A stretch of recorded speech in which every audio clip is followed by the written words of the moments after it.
What is up, people? It is time to start this thing. I'm a little off again today. I don't know. Weird week. But hey, you know what? We got stuff to say. Want to know what it is? Be right back. Paying too much for trucking insurance? What if you could save more by making one simple phone call and keep more profit?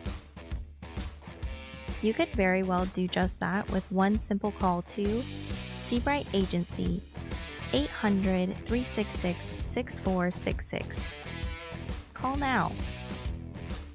Now here's a question that all owner-operators and small fleet owners should consider. What happens when you access the unrivaled advantages that are available through the ES Advantage program? We asked Jeff and Charley from Contractors Corner to share their thoughts on how they've been able to utilize the discounts and services that are a part of the ES Advantage. Your business will make you money if you do well at that business. And ES Advantage in trucking, they do really well at providing those services. So the effect that ES has had on our personal trucking operations, not even talking about what we do on the consulting arena, I've been able to save thousands of dollars a year in fuel because of the relationship with them.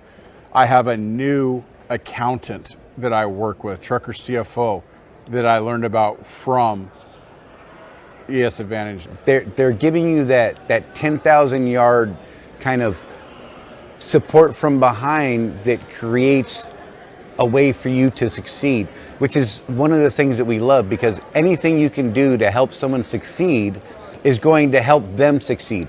They make money by making sure you make money. Now, if you're an owner-operator or small fleet owner and you would like to learn more about how you can drive savings to the bottom line of your business, the ES Advantage program has the discounts and services that deliver the kind of unrivaled advantages that are designed to help you improve your overall operation.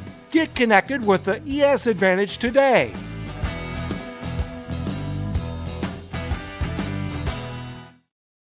Get connected with the ES Advantage today. That's Greg. I love that dude. You guys may not know that guy, but we like that guy. Jeff's late. I don't know. He's like doing other stuff.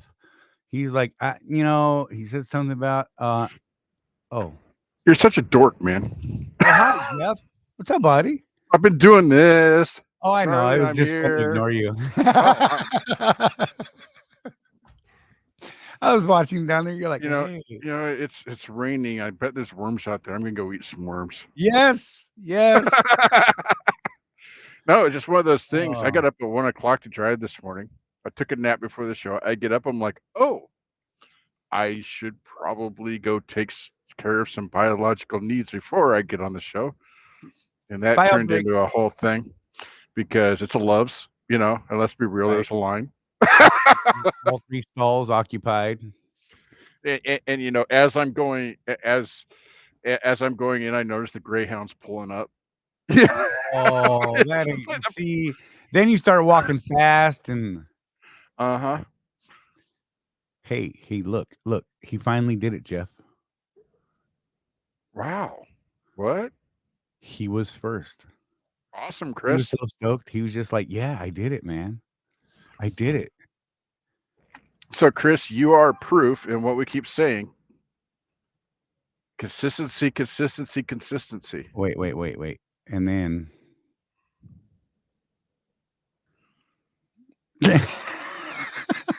Craig came on my bed afterwards. I was like, man. Yeah, I see how you are, Craig. Green pressure. I would have a new name for you, but somebody's already coined the phrase "man with a million excuses." So what's up, everybody? Matt Nissen, Trucker Tim, Donna even checked in on her lunch break. I'm just saying. Full Send was up in here earlier. James is in and out. Cali Hustle, what's going on? Nick Earl asked a poignant question. What kind of cult is this? Well, oh man. Technically, we're not a cult because the dictionary definition of a cult is a group of people that follow the teachings of one man, and we're not one man. Look, don't even get me We started are on people following the teachings. we are many when you count all the community members. We are Borg. I just resistance is futile, Nicholas.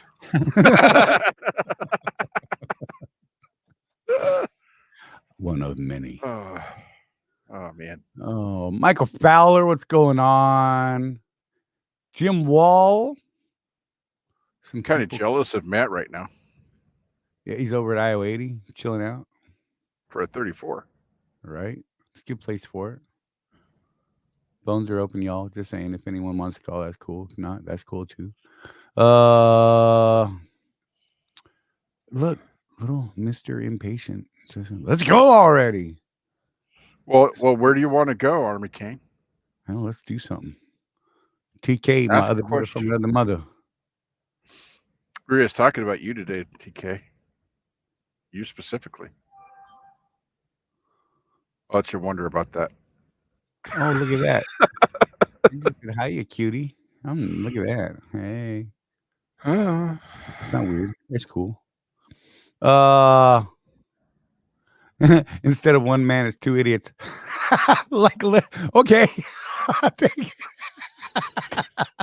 We do tell people that we're just two hee-haws on know? YouTube with our tens of viewers, you know. Oh man. You literally just came up, TK. It was weird. Just I don't know where sometimes we just talk about you, bro. Yeah. Actually, you know what it was? We were talking about it started with people who got busted with a phone in their hand. And it went from there. Yep. Not calling anybody out. That's about the time your name got brought up. Just saying. So that got brought up on Rutherford's show today. Yeah. Those Yeah. of you that follow him, and I wasn't listening. I was doing other stuff. But Charley, man, that's a heck of a story. Dude got caught in Utah. And let me tell you something. In Utah's one of those states. Mess around and find out. In Right. Utah. Right. Because for it, we're talking about a state where big trucks have killed entire families, and we're talking about like Utah Mormon families, so like 200 kids in a van. Right. Okay. And so even though the statistics are the same as everywhere else, four-wheelers cause more accidents. When a big rig's involved, they've had entire families killed. So it's they crazy. take it real serious, the distracted driving thing there. Like So, no joke. Just put that. Yeah, Bruce had a guy that he brought on the Kevin show earlier today. It was crazy. And he was talking about how he was waiting for his airbags to fill up, and he was messing with his phone, and he still had his phone in his hand, and he puts his hand on the shifter, starts grabbing gears. He's not looking at the phone. He just did, absentmindedly, left the phone in his hand, right? Wasn't looking at it. It was just in his hand. He's shifting, right? Right. We've all done it. Okay, not we all. Those of us who had sticks in the past, it's pretty easy just to rest your wrist on top of the stick and just start grabbing gears. It's funny, right? And you don't even realize something's in your hand half time. So he gets a mile down the road, gets pulled over for distracted driving because the cop saw the phone in his hand, wrote him a ticket. It's a ticket that you have to go to court for. You can't just pay it and be done. Showed up in court. Judge gave him 10 days in jail, $100 fine. Then suspended the 10 days in jail to 10 hours of community service, probation for a year. And if he comes back to court for any reason, he will 10 times the amount of the fine. Now, here's where it really hurt. This is the part that really, really hurt. This guy operates a small carrier. He's got multiple trucks, a driver's, a whole 9 yards. He's also a driver for his own company. He went to renew his insurance here recently. His insurance went up over $40,000 because of that one ticket. Because of him, his one ticket. He had to remove himself as a driver out of his company, and the price reduced over that $40,000 again. And he cannot drive for 3 years. So he had to fire himself. He did. He had to fire himself as a driver out of his own company. Oh, yeah. My God. So, yeah, I mean, mess around and find out, man. you Bro. know the real thing, but we can't say that on YouTube's. And my wife will come all the way to Tennessee to kick my butt if I said the real thing. So, Right. but yeah. Speaking of So, Tennessee, Jeff, hmm. Rosie and I are probably going to leave tomorrow. We decided we didn't want to drive 700 miles in the car in one day. and still have to be there because the thing starts at 5:45 in the evening, goes till 9. Okay. And we got to swing to Memphis to get you and then back down. And yeah, I was like, oh man, I don't know why my brain didn't think it was 700 miles. I know better. Because you're a truck driver and you're like, oh, it's just Memphis, right? Yeah, right. And I'm like 700 miles. Good Lord. And that's the quick way. That's like a regular person driving 100 miles, man. Right. I know. Yeah. So we're gonna leave. We're probably gonna leave tomorrow sometime, late morning, early afternoon, something like that. Drive up, get about halfway, grab a room, and then that way we're not completely spent Thursday. Not that anybody else cares, but yeah, I decided. So talk about it. A call for a little bit of commenting down below, guys. We are going to be going to this thing with ES Success in Trucking over the next couple of days. And we're going to be finding out what all of their programs are and learning more about what they do for people. A site event. Success in Trucking engagement. If you have questions about maybe, dare I say, changing your business model and how ES might be able to help you with that, put those questions in here and we'll ask those questions for you and we'll get back to you. Right. Absolutely. Think of it as we're representing you guys at that thing. So we will ask questions and we will find out, and reach out to us if you want to know more. There's probably going to be some, how do you put this, Charlie, some restrictions on what we could say on the YouTubes. Right. Because it is their business. But we can absolutely talk to you one-on-one about what they offer and see if it's a good fit for you. Especially if you're a team. I'm just going to put that out there. If you're a team and, you want to do things like medical and military stuff, I'm just putting that out there. Right. We've heard rumors and we want to confirm those. But then we really want to know how their back end works and their operations and all that stuff. So we're gonna hopefully get to talk to some of those people, and yeah, it's gonna be fun. Meet Jeff Reese face to face. Right. Why do I get the impression that he's one of those skinny guys that's as tall as a tree? Could be. I mean, everybody's tall. Everybody's tall. Everybody's tall to me. So, I mean, Trucking with T-Bone. What's going on, man? How you doing, buddy? Matt said, I want to pull military toys, right? I'm just saying. When I was in the military, there was this dude. And his brother that all they did was haul ammunition from Fort Lewis to Yakima. That's all they did. Right. And those two guys made bank. Now, how do you get a contract like that, y'all? So he used to be the sergeant major level quartermaster at Fort Lewis before he retired from the Army. So let's be real. That's how he got that contract. You know exactly who to call. Set it up probably before he ever got out. Yep. May have approved the deal himself. Who knows? Last official duty. Hey, man, as much as the VA messes with us, I can't blame the guy. Hey, man, I'm just saying. It's all good. Excuse me. Sorry. A lot of those great contracts have stories like that, though, Charlie. People that spent years building relationships. Right. And then they finally end up with this killer contract that they're able to pay their whole family. Like for real. Do. The famous story that I have is that dude that was hauling small boats for the Navy had his two sons running the pilot cars. They all made 6 figures net in their bank accounts every year. Right. For real. But again, he and both of his sons had been in the Navy. Yeah, right. Go figure. Since I'm getting a new truck, I'm thinking about moving the truck to a different company myself. So, are you getting it from IEL, or are you doing the good thing and going outside and buying one? If you're getting it from IEL, you're going to have to wait at least 6 months. Mm-hmm. Right? Isn't that the minimum? I think that's what it is. Yeah. or a year. It's either 6 months or a year before they'll let But you. you know, he might be getting one of those deals down south too. That's Mr. James Vaughn, right? Yeah, I'm not sure what he's doing. What are you doing, James? Where are you getting your truck from? Yeah. Need more info, mean, bro. From IEL, yeah. So you're gonna have to wait to do that, just so Yeah, you know. because that Read the contract says contract. you have to wait. It's either 6 months or a year. I can't remember which before you can port it out. And then you got to pony up the down payment, Right. which I'm pretty sure you could probably do. I mean, Somewhere between you're 10 and you're 15 doing well. grand. And then you got to make arrangements for the lease payments. I don't know. I've never Almost half actually on. looked at porting out. I've never actually looked at porting out. If any of you guys have, you know, is it a monthly or is it a weekly payment that they want? I know it's lower because you've taken some of the equity out of the equation. You've given yourself some equity with that down payment, Right. so the payment's lower. I know that.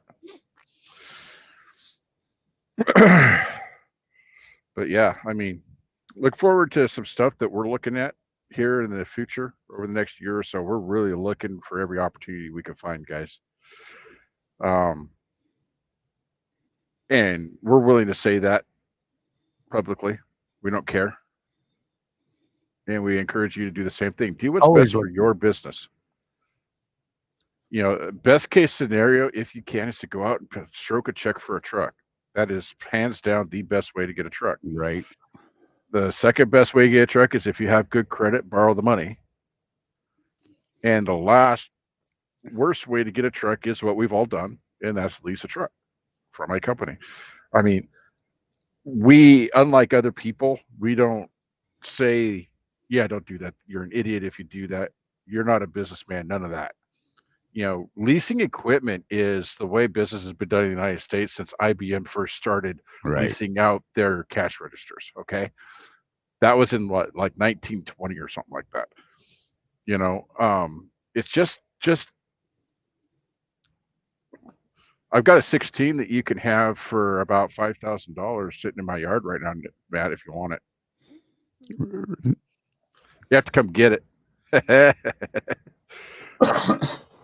Oh, I wanted to do a shout out to Stefan. Stefan's a guy that follows us, and he didn't recognize me until I asked him, "Hey, are you one of my people?" And he's like, "Well, who are your people?" And I said, "Contractors." He's like, "I have this, that, you know." And we talked about business and how tough things are right now. But that was a good conversation with a guy that follows us. He's a Swift guy. He had an interesting story. He actually, dude, he went out and killed it during the pandemic. He went out and bought a 16 Freightliner, set up for flatbed, and just killed it when those rates were high. Right. And got to the point to where he couldn't physically do the tarping anymore. Ugh. So he did come back to Swift. But there's a dude that, so pay attention to this story, guys. He saw an opportunity, went out and killed it for that couple of years when those rates were high. He did really well. And now he's back at Swift, but you know, he's still in business. But he took that he rolled those dice, made a bunch of money while he could, and then stepped back into Swift. And you know, I'm calling him out a little bit because I actually talked to him, but we hear that a lot. When things are tough, people go to the mega carriers. When things are great, they go back out and activate their authority and run on their own. It's a viable way to do things. Right. Did you know, Matthew, that if I were to gift you something that's worth more than $5,000, you still have to pay taxes on it? Right. If I just gave it to you, Dang, I cannot give my kids a Christmas check of over $5,000 without them paying taxes on it. You know what you could do is get a debit card in their name and a joint bank account. Yeah, I know. Just saying. There's a whole thing with that you have to do too. We're not financial advisors or lawyers, so we're not going to go into all that. Right? Oh God, we're getting sued now. There are tactics. Talk to your professional financial advisor about those tactics. Right. Once you get to a certain level of wealth, there is a way to do things like not pay the inheritance tax. I'm just saying. Mark Olinger, what do you think about Panther Trucking? I think we'll have some more information on next Tuesday. We will have more information. We will have more information for our community members in the next few days. I'm just going to put that out there. Right. If you're in our private community, If you're in our if you're a Swift driver in our private Facebook group, that's only for Swift contractors. No suits, no outside people in that one. Um, Reach out to us and we'll give you a play-by-play of what we're learning. I could tell you that if I was to make a move, Panther is one of the companies I'm looking at. Mm. Travis Jones. Hey, fellas. Could I'm guessing the load board help curb the new owner operator law from California, or is that too far fetched? Load board? Yeah. If it was a real load board, yeah. But it's not a real load board. And if Swift actually listens to us at all, if anybody's listening, go ahead and give us a call. We would love to talk to you about that. And we are very, very vocal at this point, to the point that the load board, as you guys are seeing it right now, isn't even the load board I tested Right. over the last 2 years. Because I was happy with that load board. I am not happy with this. So no, not in its current form. If Brett's actual overall vision comes to fruition, then yes. Because what he wants, I don't know if we'll get it. I mean, it took him 3 years to get us what we got. His vision is to bring in truckstop.com and other outside load boards with the idea that we would be booking freight and bringing business to Swift and increasing our value to Swift as well, while hauling outside of Swift, which checks one of the boxes for that. Those weird laws that say that that try to make it so we're employees and not contractors. Portability, what you need to know. Okay, we're going to do that. A minimum of 1 year as an IEL customer, must be current on lease or purchase payments. Any loans or make a payment will need to be paid in full before applying. If approved, the total down payment is required, ranging from $9,100 to $12,000. Depending on the value of the truck, down payment will need to be paid out from a checking, savings, or cashier check. Credit cards will not be accepted for down payments. Part of the total money goes towards the truck payment, which would lower the weekly payment, and part will be applied to the security deposit, IRS 2290, paid in full.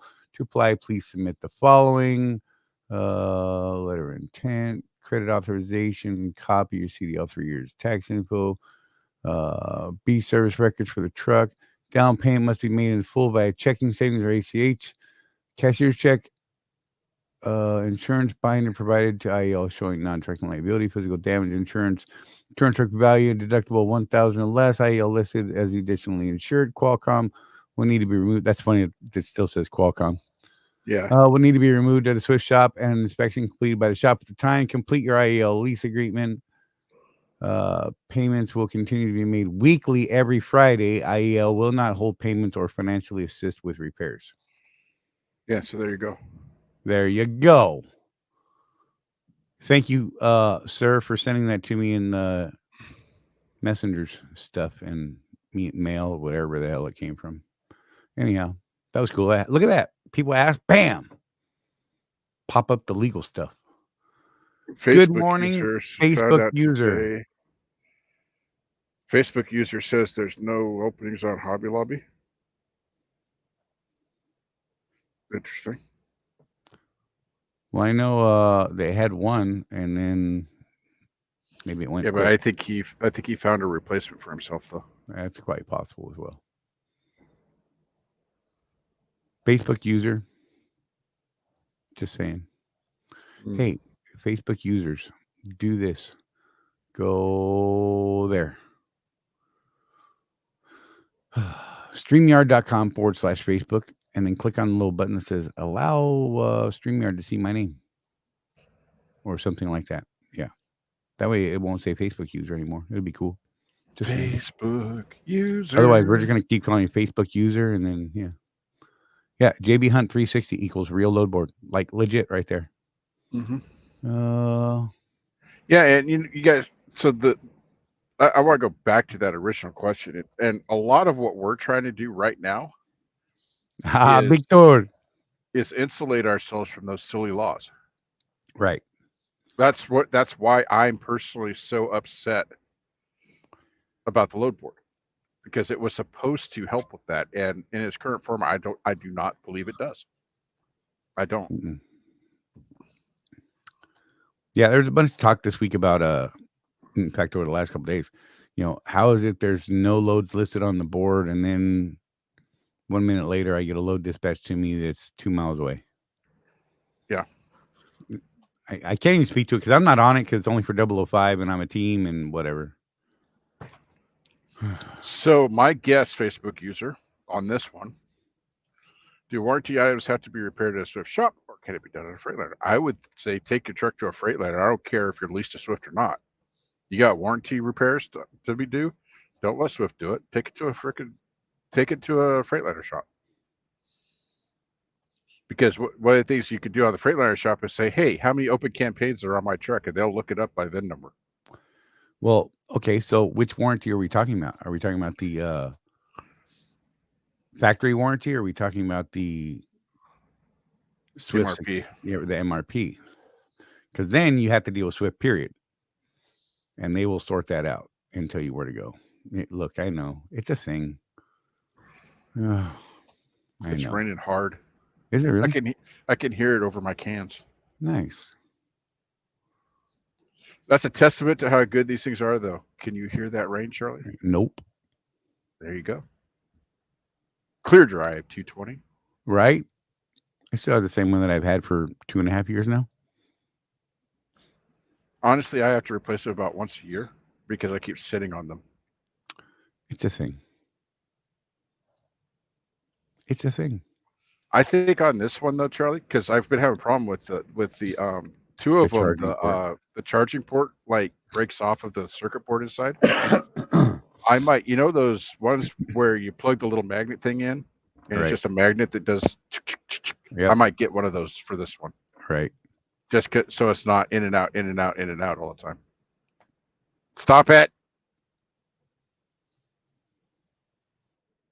Get him, Donna. Get him. It's not me. He put me on the screen, but it's not me. Oh, man. So I was going to put something up on our public Facebook page just to get people riled up so we get more likes and stuff. You ready, Charlie? Yeah, do it. Old school trucking should be dead. Enough with the old school trucking. It's a bold statement. It's 2024. All these guys out there that are our age, Charlie, talk about being old school truckers. Come on, man. I had a girlfriend in high school that her dad owned 2 trucks, right? And had been driving since like 1975. I would say that if he's still alive, that's an old school trucker. We're not old school, man. I started driving in 06. But the context of when people are talking about this, if you don't have a 0/13 speed, you ain't a real trucker. I got news for you, pal. I'm laughing all the way to the bank. I'm laughing all the way to the bank with my profits here. You want to be an old school trucker? Okay, prepare to lose money. Prepare to be outbid. Prepare to be, there's a new way of doing things. Can't run for less than $3 a mile. Right.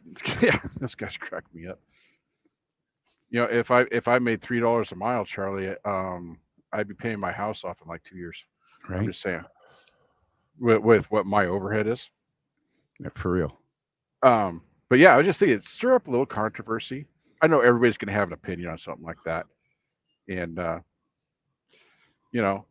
I see it all the time on the Facebooks. We get back to old school trucking, and nobody could tell me what that means.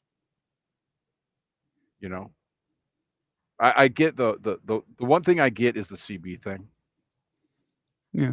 I get that one. You're in a storm, you can key up your CB and find out how bad it's going to get. Maybe that saves you from being in one of those pileups like they had in Wyoming a few years ago, right? Okay. But by and large, when it's something that the old school trucker talk thing, it's just every generation's got their own way of doing things. Charlie and I talk about this all the time. Some of the younger drivers drive us nuts, right? I mean, that's just reality. But it's because we're 50 years old. We'll have to wait and see how well they do in reality. Mike Anderson. Hey, something Jeff and I agree on. I hate that old school trucker talk. Old school trucking sucked. 3 logbooks just to make a living. Yeah. That was a thing. There was a reason. That's the reason I came to Swift. The company I was with previously. Incentivized. Mm-hmm. What do you want to call it? Creative logging. Yes. I didn't like it.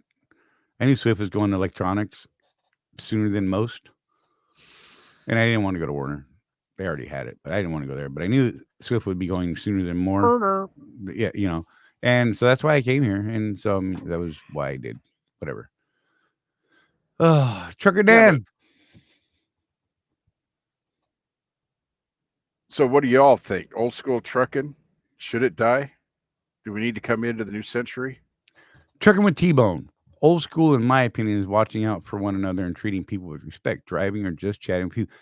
That part, I'm with. That part, yeah, I'm 100% on board with that. That community. But that's not what a lot of these guys are talking about. I mean, let's be real.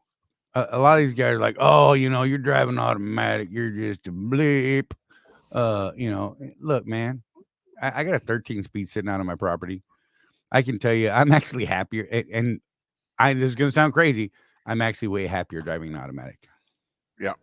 I miss shifting. I liked the active shifting. I did. It was weird.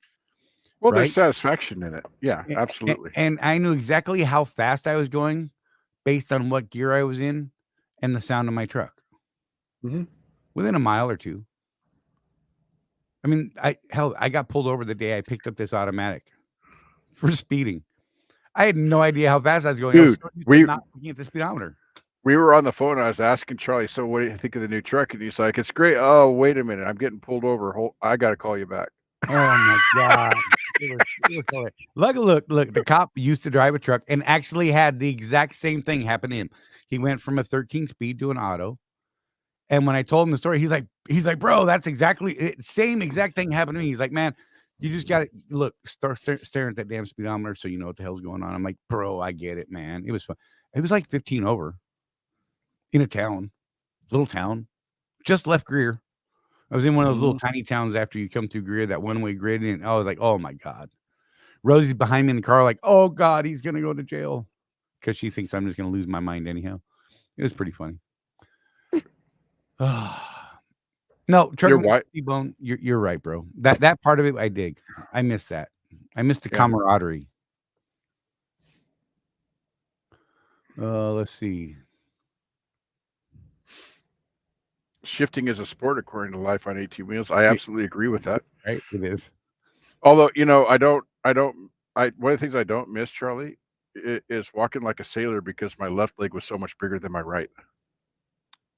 Right. CW, Knights of the Highway, bro, right? Like if you pull over now, no, you're a target. Yeah. You can't stop to help anybody. You know what I mean? If you do, well, you're going to get robbed. You're going to get a ticket. Someone's going to run in the back of you and you're going to go to jail because they died because they were stupid. Oh my God. Yeah. I mean, if there was a way to keep all of the good stuff and do away with the outlaw stuff, because that's one of the things that drives me nuts, Charlie. Kind of what brought this up was I saw this video on the YouTubes, right? And it was this long-nosed Pete that would not let this four-wheeler in a construction zone to the point to where the dude was hitting cones, right? Right. And all the comments were like, way to go. At least there's one outlaw trucker out there still. Yeah, old school trucking, bro. Go. And I'm like, so you could have killed that guy. You could have killed a highway worker. Right. Outlaw trucking. Come on, man. Mike Henderson, you are correct. But you know what? It wasn't company wide. I knew of some who were like that in the driver leader realm. Dude, I had one when I first started driving, and I told him to pound sand. Right, I can tell you that the person I was with from the day that I got here was never about that. Like, in fact, would check me on because every now and then I might budge one here and there. And she was like, "Hey, really?" I'm like, "Oh, my bad." I just had to get somewhere. But yeah, I get it. I mean, everybody did because that was the industry, right? But I was pretty happy knowing that I was going to be going to electronic. Now, I don't like our format for electronic right now. Mm. I don't like the provider we're using. That's for sure. But whatever. That's a thing. Randy Martin, what's going on, man? 1988. He's been driving trucks since 88. Wow. I graduated high school in 91, Randy, just so you know. So, yeah. Life on 18 wheels. What's creative logging? So my mentor actually taught me how to log miles instead of time. Right. That was a thing back in 06 when you had paper logs. And you say, I could average 55 miles an hour. So I actually stopped at this time I stopped at 5 instead of 6 because that's 55 miles an hour. It's a little creative. So I was never comfortable doing that to the point that I once had to take a log class, Charlie. Right. Because I was in one of those situations. I was in Chicago and there was no place to park. I had started off up in Milwaukee with plenty of time. 3 big truck accidents between Milwaukee and Chicago blew my time away. So I literally logged, stopped at rest area at mile marker so-and-so on I-80, no parking. Stopped at pilot at exit so-and-so, no parking. And I went into the red. I went over by an hour on my drive time. So I got tagged for a log violation. I went into log class. The guy's looking at my logs. He's like, well, you're not on the e-logs yet, are you? And I'm like, no. He's like, well, then how did you run out of time? And I looked him eye to eye, like eyeball to eyeball. I said, look, I'm a mentor and I teach my students to do what they log and log what they do. That's what I did. He's like, how did you run out of time? That's great. And he's like, so you just did it 100% like legal? I'm like, yeah. He's like, so I don't think you need this class. Yeah. I'm like, thank you. And I went back out to my truck. That's funny. But this is a Swift safety guy down in, remember the Fontana terminal when it was an actual terminal? Yeah. He was blown away that CW, that law is a little different than most people think. You cannot do that unless it is for inclement weather. And you really need to have an officer sign off on that, by the way. In the e-logs, you can click the exception thing and maybe get away with it. But extenuating circumstances, yeah, traffic is not an extenuating circumstance according to the law. It's not. So what the proper thing to do back in the day of paper logs is just log it the way you did it and make sure you don't drive for another until your 10-hour break is up. Reset that 10-hour clock. So there you go. The time to argue exception is when you get stopped at the weigh station. They want to know why you went over by an hour. Right. And you can explain it to them. Well, you see, I tried to park here. I tried to park here. I tried to park here. Okay, so get this. I had because of this stupid dock problem I have with this tablet, right? It regularly happens on Rosie's log. Overnights. It rattles loose, right? And then we end up with this unidentified drive time. Mm-hmm. So I was approving logs on mine, and it popped up with this unidentified drive time. And I was tired when I was doing it. I'm like, oh, unstable dock is my normal response to it, right? Accepted it. Didn't realize that it wasn't mine. It was Rosie's. Put it in the middle of my shift, of my sleep shift, first couple days of the month, and screwed everything up after that. After the fact, okay, partially my fault. I'm really bad about approving my logs, certifying my logs. I forget to do it every day. And so I was improving like 3 or 4 days. It happened. But, right now, I think it should be clear now because it only shows the last 8 days, right? Something like that. Yeah. And so right now, I think it's going to fall off before I ever drive again. But like the last 2 days, if I had got pulled in, I would have got tagged so hard. And I mean, I put a note on it saying accidentally accepted should be on, driver, on my wife's code. But, with a jerk cop, I'd have gotten slammed. And I would have gotten slammed for multiple days because it threw it all off. You know what I'm saying? Because I more often than not run pretty close to 10 off and 14 on. So it would have thrown all of those days off, which was lame, man. So I'm going to out you, Charlie. Yeah. You're going to be getting the new tablet thingy next month, right? No comment. It's out. Hey, Everybody knows about it. no comment. So I was if you told were not to to, comment. oh, you fucker. What? Oh, shit. Oh, Damn it. What are you doing, man? you ruined my plan, Charlie. Bro. You're going to have to go through and edit that. Oh, no, it's there. You screwed this one, not me. Oh, so You're in trouble. so let me take it this route then.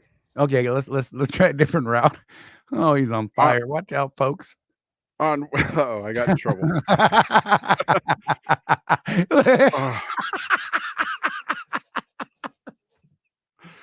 Oh. Oh, see? So on one of the live things with the leadership a couple months back, they mentioned that they were testing some new technology. Right. And I'm wondering if that will fix that problem. I'm really hoping, because my understanding is it's a different piece of equipment completely. I'm not positive, but I may or may not know at the end of this month. Right. Okay. There are some features that they may or may not be wanting to test on a contractor's truck that has done a lot of testing in the past. I would love to get into that testing myself. We're going to be there at the same time, Jeff. I was the first contractor to get the Zonar. Yep. And that was because I'm like, I told Brett I want to test the Zonar. You know, these company drivers are getting it. It's a cool technology from what I can tell. Boy, was it a nightmare. Right. Couldn't log into it, couldn't do anything with it, had to call Zonar, all that stuff, because it was just and they had to build a wiring harness for it because I had a 16. And they, at the time, later on, when I finally got one, they had universal harnesses. When Jeff got it, you know, it was almost a year earlier than I did. Yeah. And I was supposed to get one then too. I don't know. And I was the one that was begging for him, right? I'm like, come on, please let us do it. We and Jeff will do it. We'll do it. And yeah, I didn't get one for like a year. It was, in fact, I didn't get one until it was almost a mandatory thing. Yeah. Well, what was amazing in my experience though, Charlie, was I went up to West Valley to get it, right? And the dude was like all excited. He's like, oh, we don't have a wiring harness for a 16. You know what? I could build one though. And he was like legitimately excited about the project. That's my kind of person right there. Like building wiring harnesses. Yeah. 20-inch tablet. That'd be awesome. Get like the Tesla. That whole dash is a tablet. That'd be cool. See, guys, you see people with those newer they're in the pickups now too, the big tablet on the dash, you know. And I swear they don't know how to turn the brightness down. They'll be going down in the middle of the night. Yeah. Like, no wonder you've got your brights on, because you can't see without them, because you got that tablet on full brightness in the middle of the night. Facebook user, as of right this moment, I missed the Qualcomm as well. I was happy to get rid of it. Like I really was. And I truly miss it at this point. You know, both years at Driver Appreciation, the Zonar guys showed up in the tent, and I talked to them both times and told them what my beef was with their product. Right. Have I seen them do anything at all with it? Nope. Is the load board out for contractors yet? Yes and no. I'm going to say yes if you are a solo OTR dry van driver. No, in that there has been no freight on it for the last week and a half. Couple loads. Want me to check it right now? Yeah. So I look, I don't have great things to say. I'm not on it because I'm not a solo OTR guy. I know that a lot of people have been not happy with what is there. There is an extremely low volume of freight upon it at times. So on the load board right now, this very second, I'm looking at it. And when you first open it, it just shows you all the freight in the country. If you want to know what freight's within 50 miles of you, you have to enter origin city and state, and you can go out as far as you want. But right now, there are 7 loads on the load board right now. Nationwide. Got it in Evandale, Texas, Arizona, Kansas, Kansas.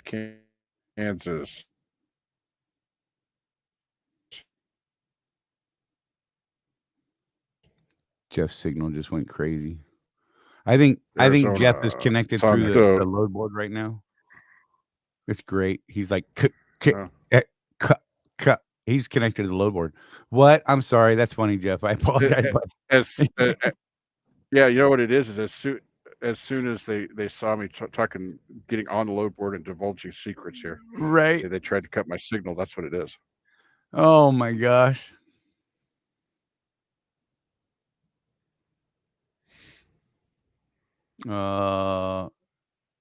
Seems going great. Yeah. Yes. Look, man, we've been when we were testing it to start, there was a lot of hope and promise to that product that they were building. You know, we were talking about percentage rates. We were talking about outside sources, including Internet Truck Stop and Night Swift logistics. Yeah. And, you know, well, all these things coming to be a part of it, plus all of the AS400 freight, you know, the internal Swift freight. And then as we started progressing more and more, it got less and less. And then they said, oh, by the way, no deadhead at all. But no increase in rate. Okay, fine. You have to opt into it. Okay, fine. But then they launched it, and granted, the market is garbage right now. But you're telling me there's only 7 loads that aren't booked nationwide right now in the next 18 hours? I don't know. It's a hard one to swallow. Mm-hmm. So look at this, Jeff. 69 available on the JB360 where he's at. Just where he's at. 69. Ha! Yeah. Stop it. It's a thing. Look, we're not trying to bash it. It's doing it all by itself right now. I mean, that's the way I feel. Is there room for improvement? There is nothing but room for improvement from all reports at this point. Yep. It's a thing, man. I'm hoping that something is going to. Don is yelling at us again. Jeff, she's getting us in trouble. She says, "Stop it, I'm Jeff." not looking. It didn't say Jeff. I just threw Jeff in on purpose because it's fun. Oh man. Okay. But yeah, it's a thing. It's been a weird. The launch has not been good.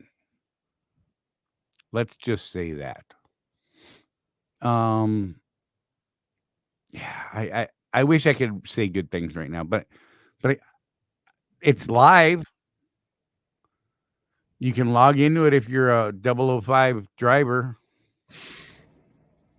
And if you're lucky to be in one of those 7 spots, you could grab one of those 7 loads. I don't know.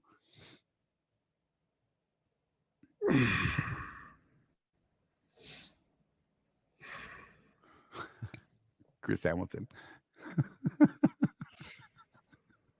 So can I do it? Can I do it? Can I do it? I told you so, Chris.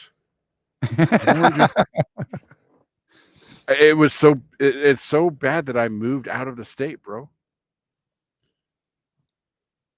Now you in all seriousness though, like we were talking before, Chris, you got to do the math on it, because if you get a great fuel price in that state, that does alleviate that a little bit. And if it wasn't you have to good today. Well, he's talking about his tax bill. Yeah. So, you know, I only go there if there's no other option, bro. That's Boise was beating Oregon by like 23 cents today or more. Something like that. Yeah, you know, we have a member that's doing some other things, and where I live came up, And he was like, dude, you could make a lot of money doing this stuff over there. There's a lot of business in Utah. Just stay out of Oregon. And he Right. to the point where he said if he's got to go up to Washington, he goes up through Idaho to avoid Right. that Go tax. around the state. And the money is better. Yeah. It's funny. It's a thing. What are you going to do? You know? Right. Yeah, one of the things I was talking to Stefan about is that California thing now with that certification you got to have, the $30. Right. But it's not just the $30. The second stage of that is you're going to have your truck emissions tested 3 times a year. Oh my God. So it's not just the $30. Now, last time I read, that part wasn't in place yet, but they were talking about that's where it's going to be going forward. So I don't know, man. It's Nick Earl said he's got 38 loads on Truck Smarter where he's at right now, and he's in the middle of nowhere. there you go. I'm just saying, it's a thing. Oh Lord. So yeah, so once again, guys, guys, gals, others, we're trying to 2027, Jeff. What? The emission testing thing, I believe. Is that when the emissions testing is going into effect? Yeah, okay. I just don't plan on going there at that point. So you got these guys on here talking about these other load boards. Look around, man. If you're at a carrier, any carrier, we're at Swift, so we tend to be a little Swift centric, if you will. But yeah, I mean, if you could do better somewhere else, start looking, man. Absolutely. Don't be afraid. What we're doing in our do the research.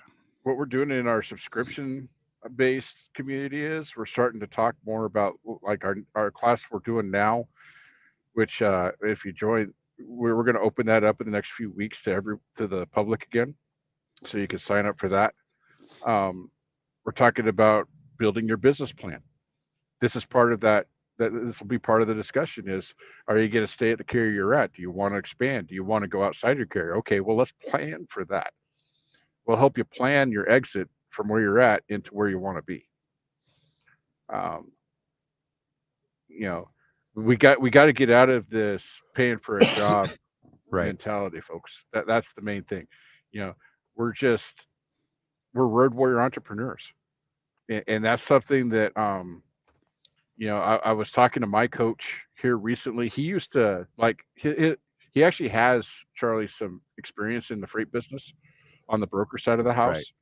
He actually opened a brokerage because his buddy needed a middleman for the bulk grain hauling out of Utah. So he's like, oh yeah, I could do that.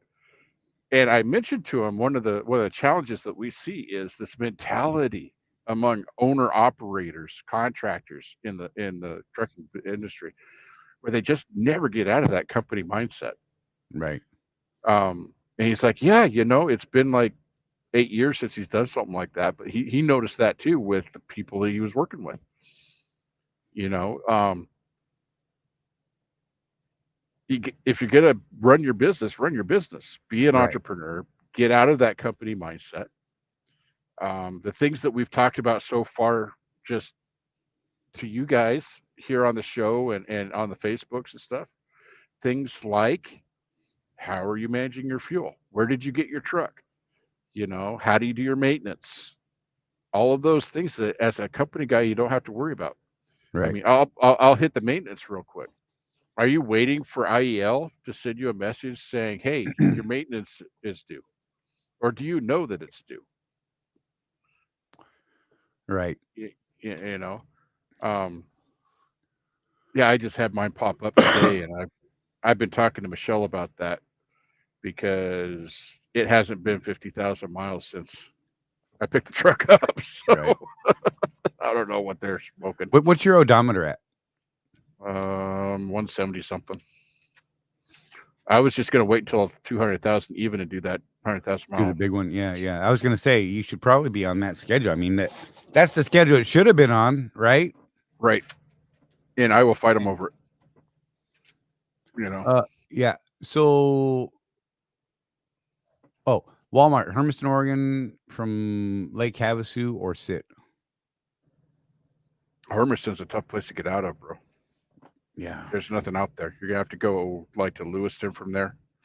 They've got some really, really heavy paper loads going down to Mexico out of the mill there. That's not too far from there in Walla Walla, Walua. I think it's not Walla Walla. It's Walua. It's actually just down the street from the pilot there. Hey, Nick. Said I think I'm staying where I'm at. As much as I love Swift, I can't even get a phone call back from Michelle. Yeah, she's been on the go lately, man. So I'm not trying to make excuses. She's a big girl. She can handle her own business. I'm just saying. Oh, look. Matt said, I'll say Michelle's been busy traveling to help train some new reps. So that's a thing too, apparently. Mm-hmm. Yeah, CW said Lewiston or LaGrange both are heavy as crap. Right. Mm-hmm. So they are. Hey, look, I'm not afraid of heavy. No, if it gets Heavy me is out of not- that market. Yeah, exactly. That's not the decider for me. Going into that market's rough, hoping that there's something, you know what I mean? Communicate ahead of time if you can. One thing I'll say about that Tough right market, now. though, is if you end up with a load going to the Oregon, Washington, Idaho,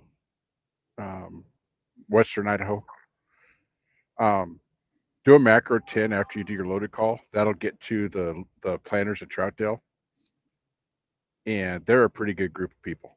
Right. If nothing else, they'll tell you the straight poop. They'll tell you, man, we got nothing till Monday. But then they'll say, but on Monday we've got this. You want that? I mean, it's gonna be heavy, but it's going 1,000 miles. You know. So Hey, Mike said, I feel dumb, but I just found out I can use the EFS card at a lot more truck stops than the ones we just get the discount at. I can use it at QT. So I understand what you're saying. I would not. I wouldn't. If you're not getting a discount, I would save the funds on that card for the discount and let the rest run through your settlement on the other card. Yeah. That's what I do. I run the com data on QT. I also don't buy DEF with it. Right. Because I don't get any discounts on DEF. I only use the card where I'm getting a discount. But it's good to know you can. And I get what you're saying. It's interesting. I mean, you know where else you could do it if you're traveling through Utah? You can use it at Maverick. Right. Maverick takes EFS. And sometimes they beat the discounts at the big at the chains that you get right? discounts on. They're really aggressive. Yeah. Maverick's really aggressive. Them and QT are like they're all about volume. Mm-hmm. And they both have great food. Mm-hmm. If you end up going to a Maverick, do yourself a favor and get one of their burritos. They actually have a salsa bar and everything.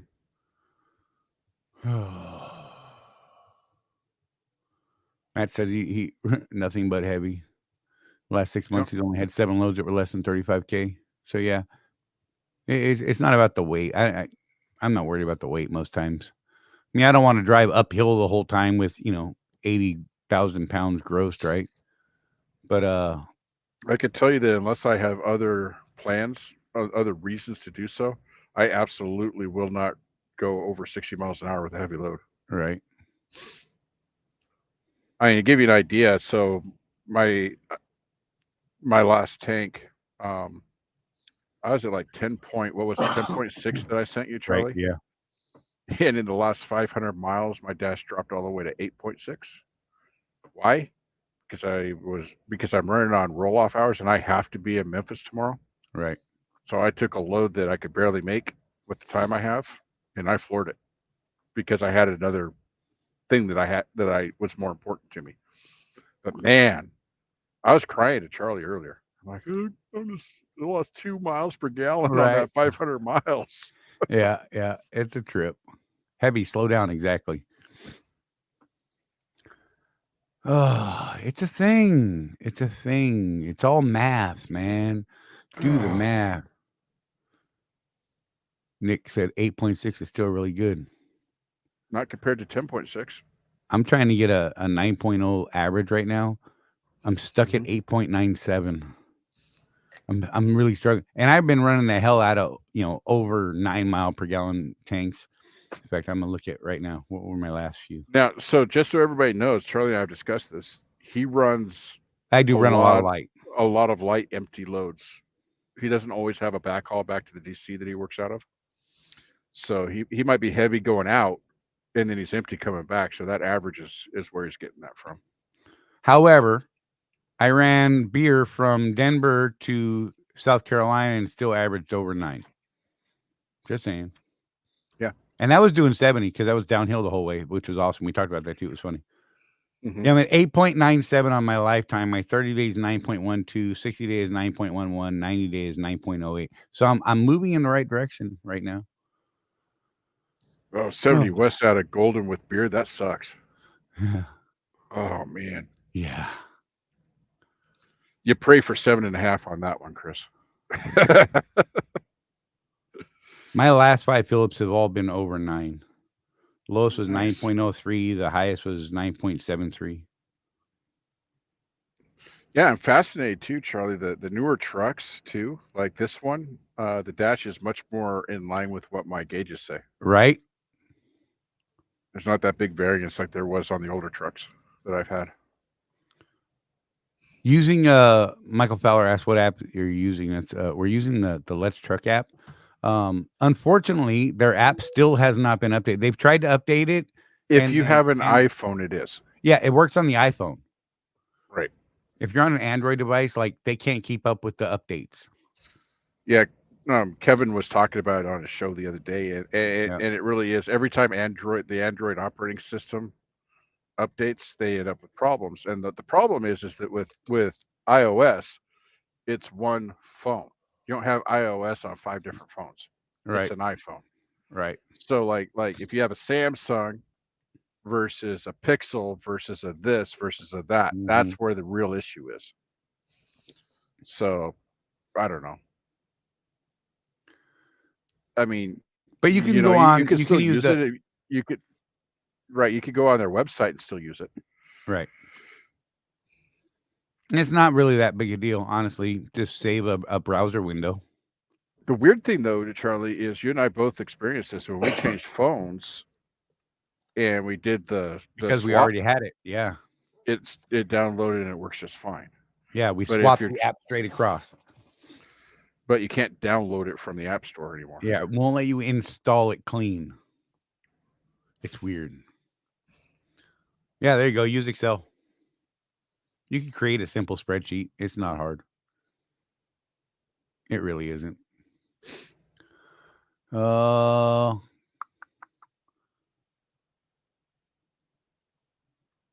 Nick said his Western Star won't do better than 8.1. Usually around 7.4 though, and that's the best. He said, what year is it? What year is that Western Star? I'm curious. Because I know they've got their body style looks more like a glorified Cascadia now. Right. Can you download it using the APK file? I don't know. Maybe. You're over my head on that one, man. It's possible because if you go into the developer side, you might be able to make it work, but I'm not sure. I never even thought about it, honestly, because most people wouldn't think of it, to be fair. TK said 8.23. And Nick said it was 19. So he's like, he also added the older body style, not the newer one that looks more like the Cascadia. So yeah, not the older one, not the Western Cascadia. Yeah. We know that you track all of your stuff on Excel, Matt. Right? You're the Excel master. CW, I feel your pain. I had over 11 on one take 2 weeks ago, and now I'm down to 8. I know, dude. When you hit those high ones, and then you go back to and normal average, you're like, oh. And what it does for me is it triggers me to work hard at getting the high numbers again. That's what my problem is right now. My problem is my old bones. I idle more than I should. Right. I don't know. Let's see what I do from here to Phoenix and back. A couple weeks. Yeah. And that will be loaded this time for once. You hope. Oh no, I'm not going without the loads. Dude, this month is not going to be great because of all this extracurricular stuff I got going on. Need the revenue. Must have the revenue. That's there. Must have the revenue, or it ain't going. It's just reality, you know. Not been a great week this week, and it's shaping up to not be a great month because of the extra stuff I had planned to do. That, yeah, it's a thing. I've been saying that a lot today. It's a thing. I don't know why. Triggered by that. I have no idea. The trigger. Mattness said my 30 day is 8.04. My 90 is 8.59. You're going the wrong way, bro. Well, I think he's only been doing the bush for like a month or two. Oh. No, it's been longer than that now, hasn't it? I don't know. How long you been doing that? I don't remember. You remember? I don't remember. All right. What else is going on, people? What do you got going on? Oh, wait. See, we said 5K and less are killing us on idle time. Jim said, I track all my revenue expenses on Excel. I would probably drive an accountant crazy with too much information. I would say that you're driving yourself crazy by not hiring an accountant. Right. Saying. Nick's got a 13 manual. How fast are you driving, Nick? Just out of curiosity. Yeah, because there's a thing that like Bruce Ballison talks about with those 13 speeds. You know, dropping down into 12 and slowing down and working the RPMs and get better fuel mileage. He's doing 62.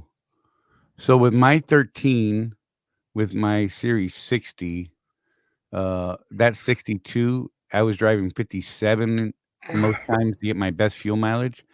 And I could actually drive 13th or 12th, and there wasn't a lot of difference. I liked, if I was on like rolling hills, I would run 12th a little bit more, so I had the oomph getting up the rolling side, the incline. If I was pure flat ground, I would run 13th. Yeah, he's running 1150. Yeah, I don't know, man. I don't know. Oh, Matt's been on that account since October, dude. You're going the wrong way on your fuel mileage for whatever reason. I'm behind the times. Could be that winter blend. Could be.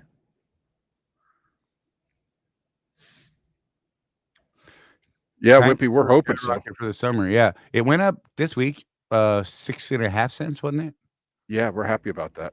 Yeah, 0.065. That brought our fuel surcharge up above 46 cents.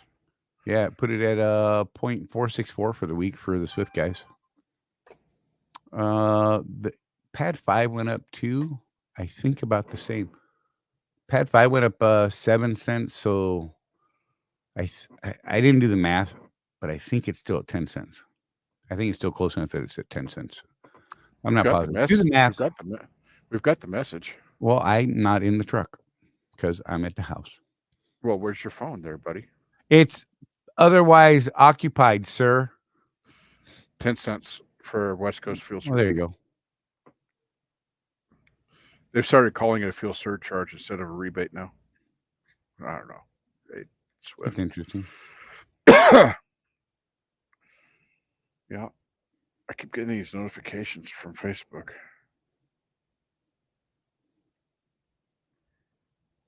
Matt said, I drive mostly 63, but when I do end up with tight, strict windows, I'll end up pushing it. I've been doing fairly well right around 60, honestly. Rosie's been a beast lately, like to the opposite. You know, Rosie, it drove her nuts driving slow. And we've had these super long windows. So she's been like driving from, Florida to Huntsville, Alabama at 55 and just killing it on the fuel mileage. I mean, doing so well. And then I get on there and idle for all our stops so that she's comfortable and I kill the fuel mileage. It's funny. She hands me the truck. I'm at like 9.5, 9.8, 10 even sometimes. And by the time I'm done delivering my stores, I'm like down to 8.8. I'm like, oh, man.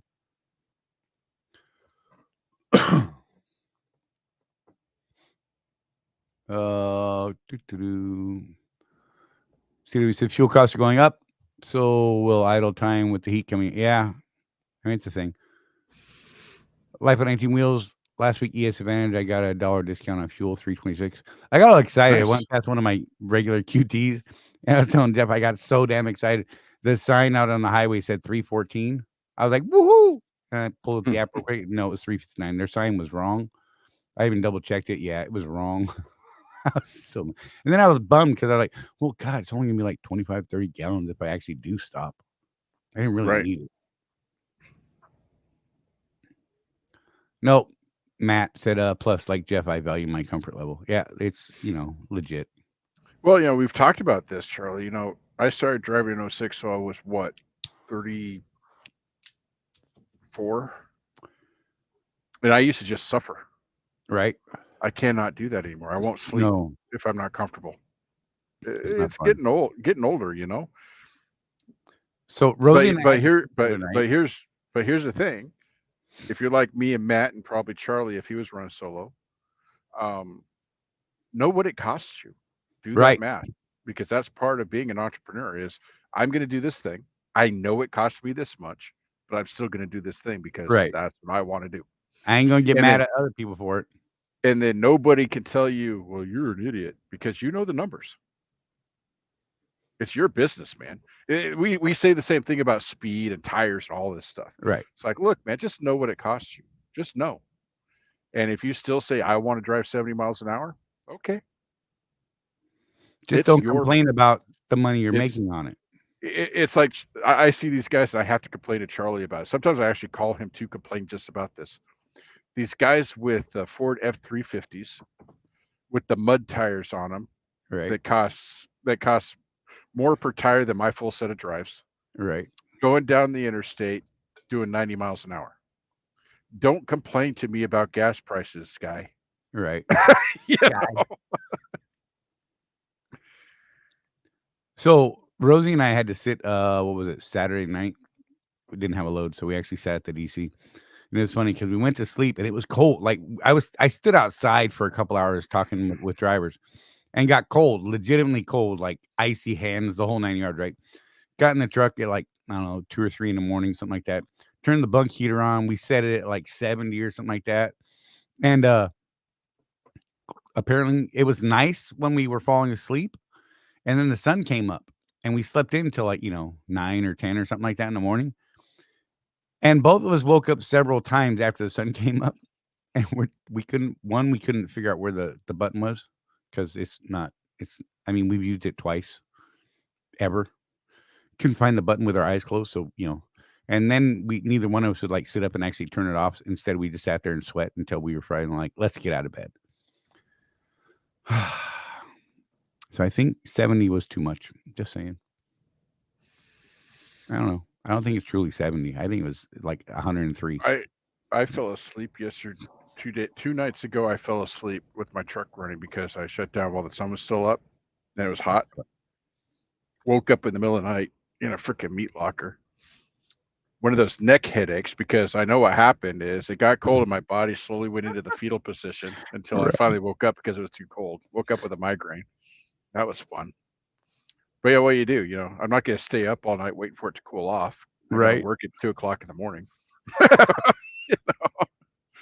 But it's that weird time of year where just about anywhere, not down where you're at, still stays warm pretty good through the night. But up on the 40, it'll go from 80 degrees in the day to 48 at night. Bam. Right.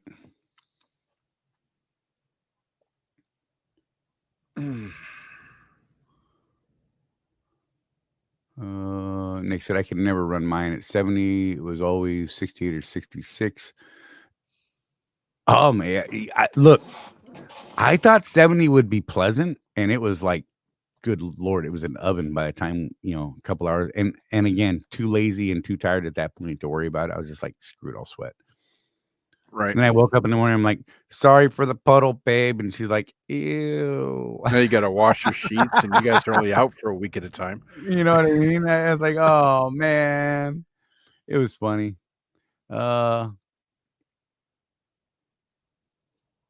Moving down by me by the end of the year. Cool. We're at. Dude, the weather down here has been completely screwy. I think we've had 19 springs already, at least. And the next day it's like 12 degrees, and the next day it's like 81. My aloe vera plants have so many flowers, which brings the hummingbirds around, and I think the hummingbirds are Oh, gonna die. oh, Charlie, when we get done with the show tonight, Yes, sir. go to your yard, Yes. get me a couple of aloe vera plants, put them in a box, and put them in your car. Oh, there's a thought. Ah, since Oh, I we're have going to to see. see each other Yeah. tomorrow Let me or see. Thursday. Yeah, let me see if I got some pots. I should do Yeah, that. because I've got redheads in my family. We could use them. Right? Oh my god, so many aloe plants here. It's like we had this crazy it's hard to even give aloe plants away anymore. We get like everyone that we know down here all has aloe plants. Like, bro, no more. All started with 2 plants that just started Yeah, producing babies like crazy. yeah, Jim. That's a weird thing. So, like, I was telling Charlie today. So it was like what I tell you, Charlie, like 68, Right? and I'm running the air conditioner because it's so dang humid. It feels like it's 90. Kind of cool thing. So Charlie and I were actually on our Bluetooth headsets Yeah. driving down the road. I just want to point it out, hands free, okay, Right? Hey. during the eclipse yesterday. Oh. I did not realize that Texas was like right in the dark zone. And it started getting a little like, how eclipses are, those of you that have seen them before. It starts getting a little hazy. I'm like, yeah, it's that weird, like almost surreal look out there. And then all of a sudden I'm like, dude, Charlie, it's like midnight dark right now. It was funny. I'm like, I I'm did like, not no, realize. bro, it's like evening here because I was in Alabama and it wasn't the total side. And Jeff Yeah. had people everywhere parked on the side of the road staring at the sky. And I'm like, yeah, nobody here in Alabama is looking up at the sky. I had jokes and I'm not going to say them now because I'm not going to offend the Alabama people, but it was offensive to you. I'm sorry. Yeah, What? so Texas had all their reader boards said, every single reader board said, do not stop on the side of the road to watch the eclipse. Right. And what did I see? A bunch of big trucks on the side of the road with guys out there looking at the sun. And I'm like, you idiots. I stand just kept corrected about going, Parkinson man. Wheels. 21 springs, not 19 so far this year. Right. Oh, okay. Chris said up here in Canada. That's funny. He's not talking about the real Canada. 64 then down to 22 overnight. Yeah, that's about Nice. right. Yeah. Nick said he's moving to Clearwater. Nice area. It's I fun think over there. Donna said that it snowed at our house, like a week ago? Something like that. I don't know. Wimpy said I'm on it. they were looking at the eclipse. That's great. I saw one place. It was one of those family places, like with the little kid Ferris wheel and everything, and all the come pet the goats. Right. They were charging $40 for a parking spot for the eclipse. And I'm looking around. I'm like, And nobody's parked there. Nobody's parked there, but there's people out in those farmers' fields. Right. There's probably people all over the shoulders around that place blocking their driveway. Yeah, and at least one summer afternoon so far. Well, I'm going to go with we've had at least 5 because we were, a couple days back. It was something else here. In fact, it was like 80 in Alabama. Was it Friday or Saturday when we were coming back? And I was like, what the heck? And then we got to Florida and it was 46 overnight. That's why we had the heater on. And then there was this crazy cold wind. It was weird. Oh my God. I'm just saying the world is broken. Seasons don't mean anything anymore. I think that the accesses are going wonky again. No, man. It's that super secret government installation down there in the Arctic. You're right. Don't say the name. Don't. We'll get canceled. Who? Exactly. What? Exactly. Oh God. I think they got him. I think they got him. He brought it up. I would never. Going. I would never bring up the formal the former Secret Service guy that worked for the Clintons that now has a podcast. Oh, they got him again. Just kidding. That'd be hilarious.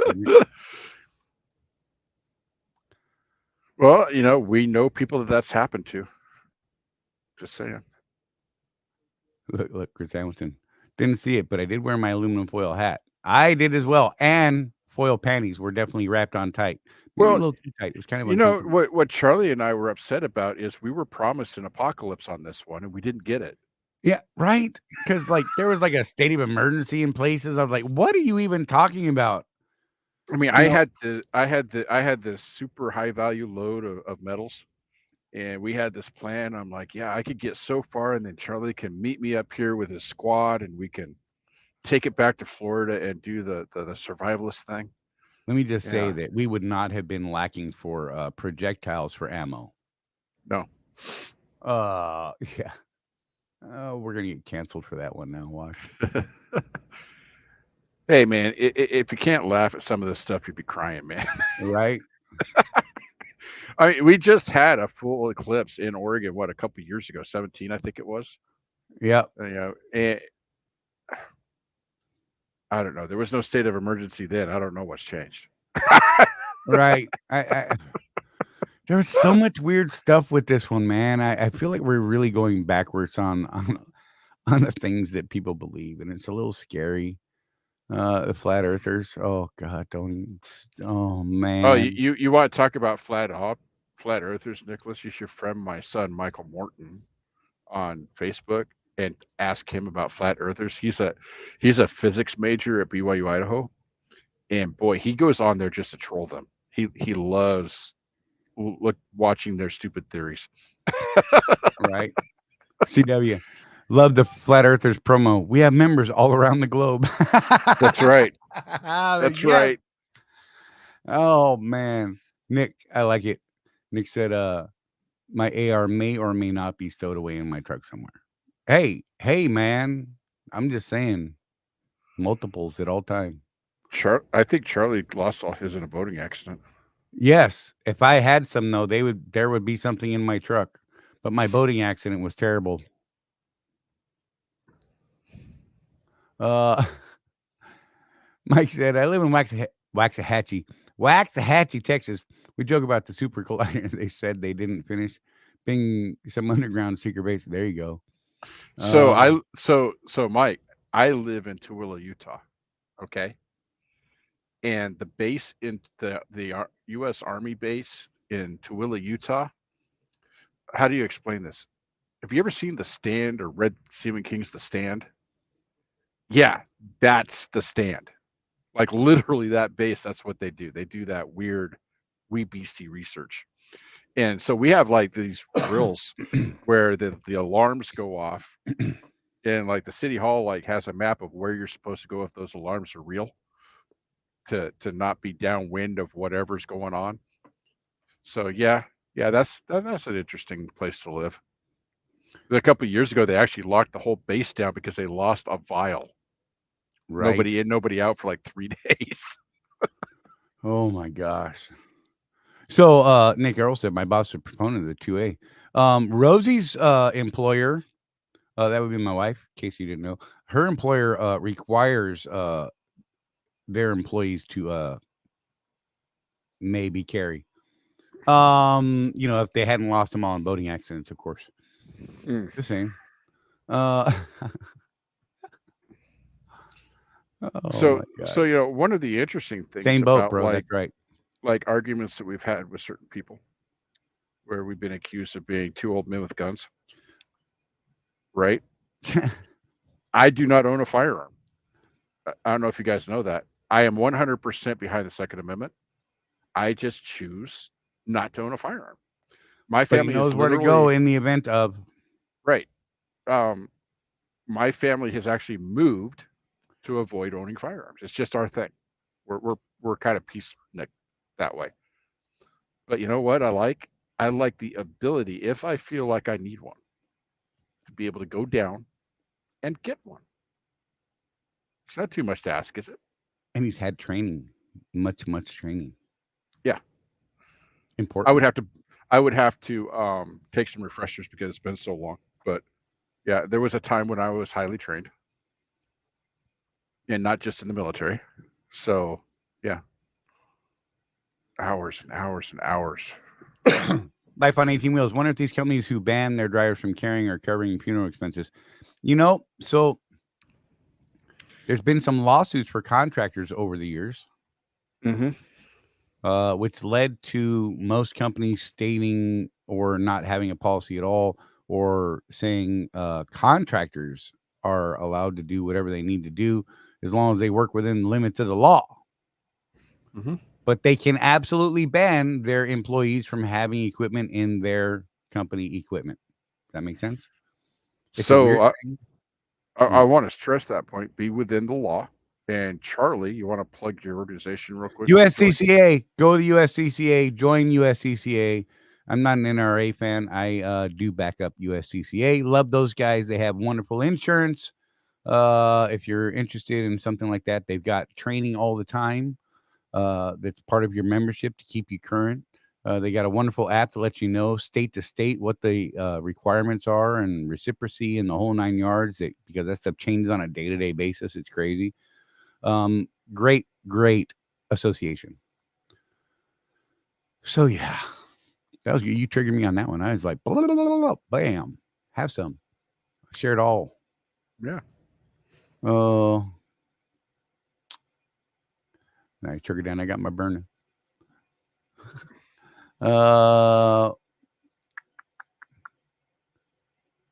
Exactly. Wimpy said he was worried about his dresser's going to fall through the floor because all the ammo he's got stacked up. CW said, just reinforce the floor adjacent to the subfloor. Exactly. Add more ammo, add more support. If you're into that sort of thing. Was that a creepy wink? It looked creepy to me. I wasn't paying attention to you. Shocker. Oh, man. I'm just trying not to get in trouble again. Right? For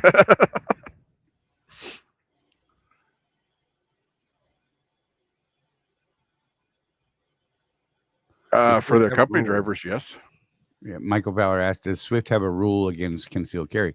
Company drivers, yeah, like Jeff said, they do. There is no stipulation in our contract that says that a contractor cannot carry.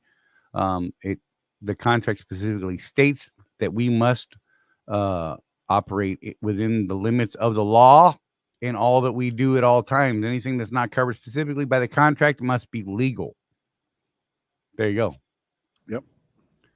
So, and Charlie has talked to the powers that be about this, and what he was instructed was, don't bring it up. Stop bringing it up, because he was bringing it up from time to time. But if people ask, wow. But if people ask, absolutely.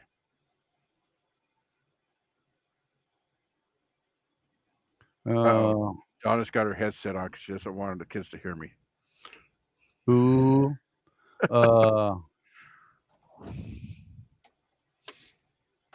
Chris. Oh, we're deteriorating. You can never have enough ammo or stuff that goes boom. I'm scrolling Facebook on my phone and watching you on tablet. All of a sudden, I'm getting ads for USCCA. That's creepy, right? But check them out, bro. Totally worth it. I love those guys. Look, it's weird because we start. There's weird algorithms out there. So here's the steps for the Morton family if we ever decide to arm up. Step 1, get a good safe so the kids can't have access to it. That's important. Step 2, select our firearms. Step 3, get USCCA. Step 4, get training. I can't stress that enough. When we're talking about this sort of stuff, and I realize that it's controversial, but if you choose to exercise your Second Amendment rights, get training, ongoing training. Don't be one of those guys like, I got my gun. Actually, Charlie, we talk about this all the time. We see people all the time that they don't get training, and they're the ones that weapon's not going to do them any good if they ever need it anyway. Right. They're more likely to shoot themselves in the foot, for crying out loud. If they could get it out of the holster. Right. I like this, Mike Henderson. I don't own a firearm, but I'm a part of a group that owns over 1,000 guns. My dad and his friends built a collection. We had an ATF agent do an accounting of the weapons to avoid militia laws. That's interesting. Trust. Build a gun trust. then everyone that is a trustee within that trust is technically the owner of that trust, and anything that that trust owns, being any firearm, ammo, further regulated devices such as suppressors or short-barreled rifles or full auto stuff even. And what's funny, so there's a cool thing about that. If I happen to, let's say I happen to own a firearm, any firearm, doesn't matter, and I die, right? Where does that firearm go? It can't just be handed down legally. But if you have a gun trust, anyone within that trust now owns all of those firearms and equipment. So a gun trust is actually a really cool thing to have. I'm just saying. May or may not be a part of one.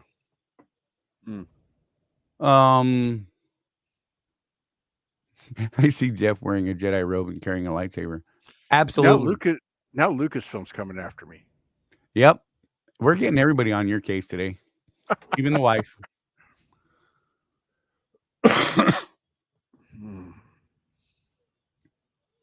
It's a good thing I'm not at the house today. I'm just saying. I disagree, Wimpy. He said you're going broke anyway if you look at it, if you're involved in shooting. That's actually the reason I have things like USCCA. Yeah, their insurance thing. That's the protection you need if you're gonna Bail money, legal defense, civil defense. Every training course you ever take about firearm safety and personal protection, don't own a firearm if you're not ready to use it. That's just the fact. Oh, right. And so if you ever do get in an altercation and you have to protect yourself, what this organization does is they have their team of lawyers that will come.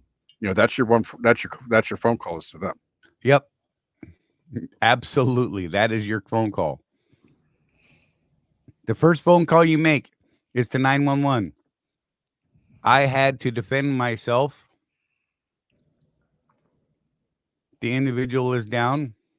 This is what he looks like. This is my name. This is what I look like. I will be here standing by. As they show up, you lay your firearm down, assume the position, and state your name. And request to go to the hospital for observation. Because you clearly will have high blood pressure at that moment, and you may have trouble breathing because you'll be slightly hyperventilating, possibly, and create separation, and contact your representative people. They have a hotline number 24/7. Send people to you right away. Just saying, and then shut up. Just stop talking. I know it sounds crazy. You've done nothing wrong. Stop talking until you have legal representation. One of my favorite scenes in like one of the newer shows that they have on the streaming services is the first season of Jack Reacher,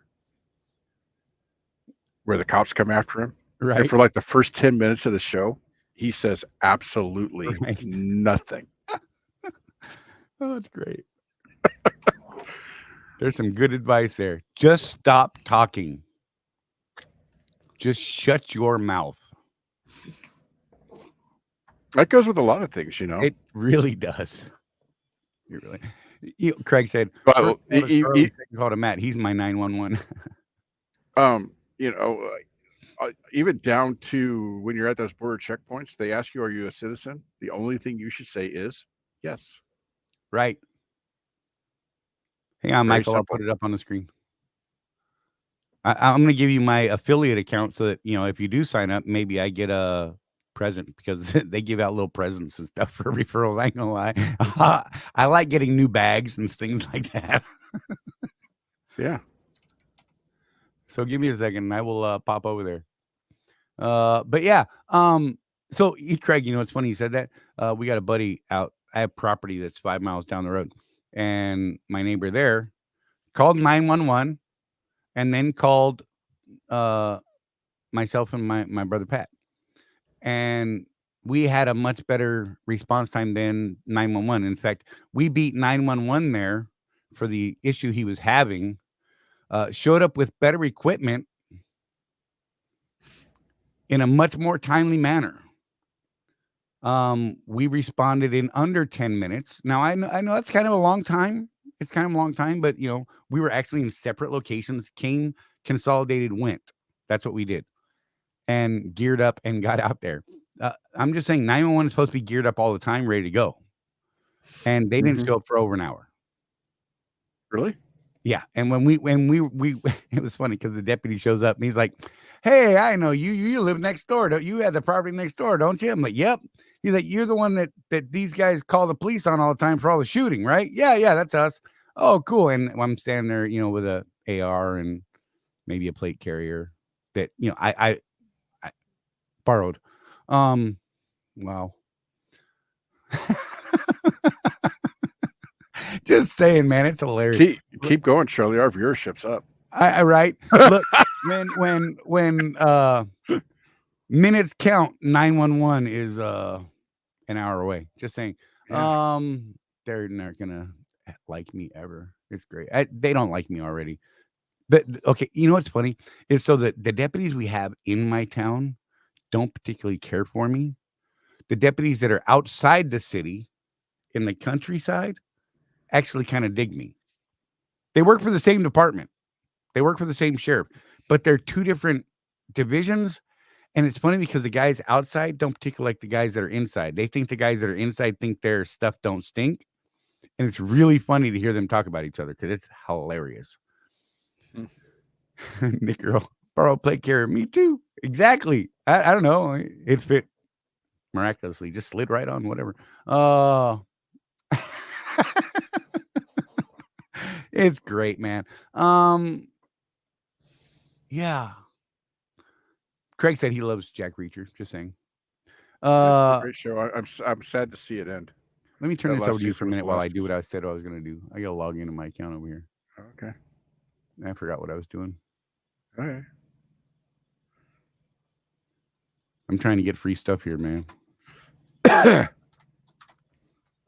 like getting free stuff from an association like this. It's great. Yeah.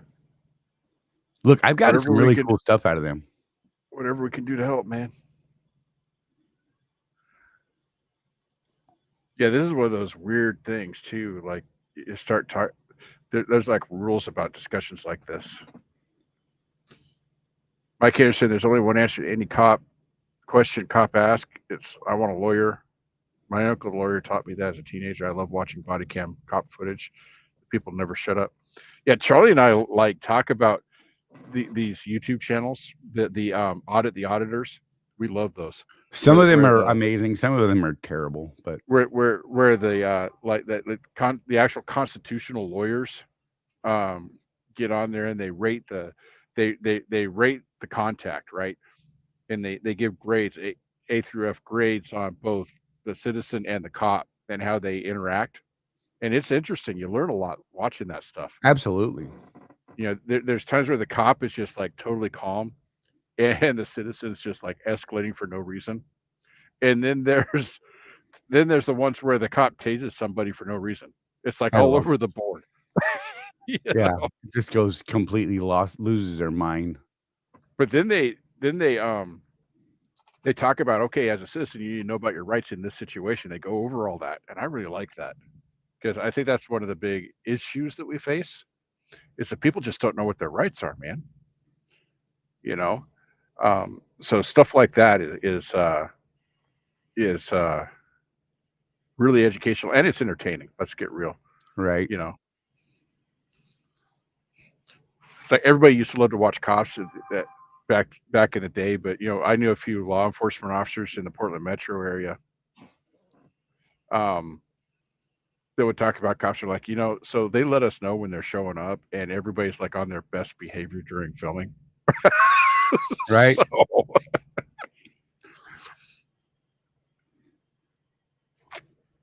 And let's get real. The Portland Police Department had some issues back in the day. I'm just saying. For real. Check it out. That link right there. I know it's kind of a train wreck, but you should be able to pull it out of the chat and actually go to that link. And I'll get the referral. Just saying for USCCA. Check out what they got. I can tell you that I have their top tier insurance package because it's worth it to me. It's like $3 million worth of coverage. And I'm like, yep, I'll take it. Hoping I never have to use it, but it's great. It's a great peace of mind knowing that I have it. And wait, get this. With that, it's funny because if you have a spouse, it's very cool because then your spouse can get their own separate account with their own completely separate coverage, right? At a discounted price. Where is it? Let me see what. So, no joke, I pay $598 a year is what I pay.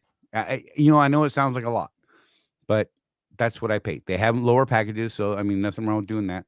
But that is for me and the wife. Where is it? Let's see.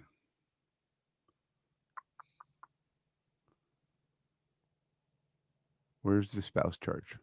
So for just me on the elite annual plan is $499, and then my wife is on her own plan on the elite side, and it's $99 for her. I'm just saying, man, and it's complete. Like if we were both in a battle and had to protect ourselves at the same time and both got hemmed up, we have completely separate policies, completely separate coverages. We would get different lawyers, the whole 9 yards. It's a pretty good deal if you ever had to use that service. I'm just going to throw it out there. I have nothing but good things to say about these people. I love their staff. Yeah, it's just an amazing program if you ask me. I'm not a fan of the NRA stuff. I didn't like their coverage. I looked at it.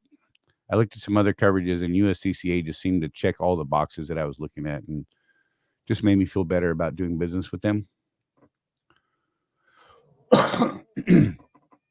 And they run some pretty good promotions here and there. If you're looking to sign up, I think they got one going on right now. Anyhow, check them out, man.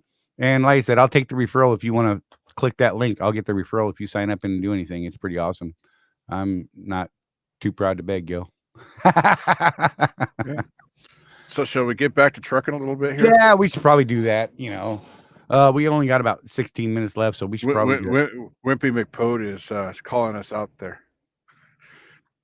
You know the deal, Wimpy. We go where the viewers tell us to go, man.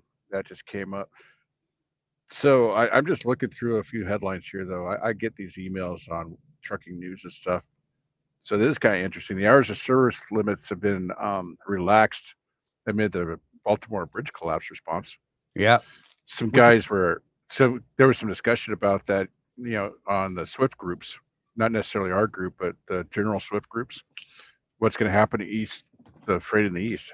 I think they're doing everything they can to deal with that situation. I know that they were diverting some of the ships to other ports, like Savannah down to the south and whatever's up north. I don't deal with up New England, so I don't know. But but yeah, so they're gonna have to do some things there. And of course, diesel prices bounced back over $4 per gallon, which is freaking everybody out, except for people that have a contracted fuel surcharge. Right. We love it. Everyone else hates it. If you're with a carrier, if you're out there on your own, you got to negotiate some of this stuff. I get it. But for those of us that are leased to the megas, most mega carriers have a fuel surcharge package as part of the contract that we sign. And a lot of times, as the fuel price goes up, our profits go up. As long as you're managing your fuel right. As long as you're managing that fuel and doing things for your business. Yeah, we kind of laugh when fuel got up over $5 a gallon in California. We were laughing all the way to the bank, man. Right. I think at its best, Charlie, I was making 10 cents a gallon to pump fuel. Oh yeah, easily. And we haven't done that number in a long time. I'm not sure if I have the brain for it right now, but the math on it, there's always a break even on the fuel surcharge at Swift. For the longest time, it was if you're getting 8.5 miles per gallon, you weren't actually paying anything out of pocket for fuel. Right. Based on the fuel surcharge. I don't know what it is this week. I actually haven't run that calculation in a while, Charlie. Have you? No, I haven't. I've been slacking. So let's say 4.061 divided by what I say my 90 or 30 day was. I think it was like 8. Let's just put 8.5. Mm-hmm. See what that does. The amazing thing about Charlie and I is like one of us will like have brain fog, and the other one's just like bam, bam, bam. Yeah, let me do that. Right? Let's see. Where is the zero amount? I gotta do some. I, I don't have it clear right now. I'm only half clear, Jeff. Oh, okay. I'm gonna have to play with it for a minute. So keep doing your thing.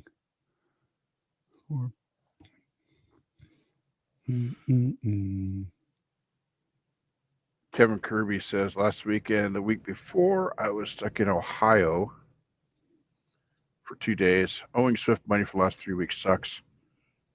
He's been running 60 this weekend. It's helped with the fuel costs. Yeah, dude. So the worst thing that's happened to me in business is I actually owed.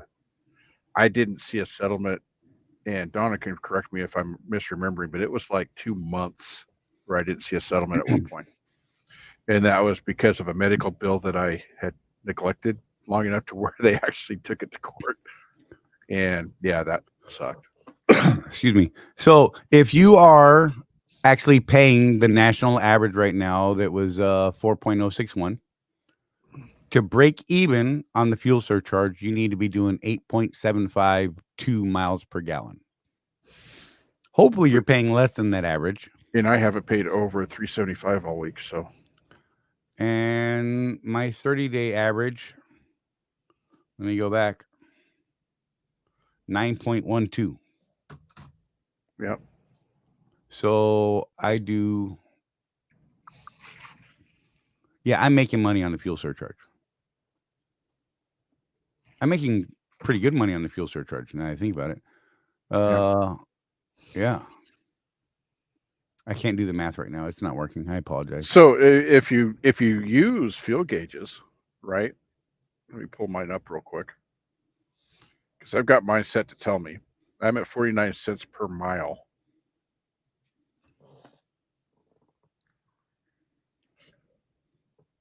On my fuel expense right now on this truck.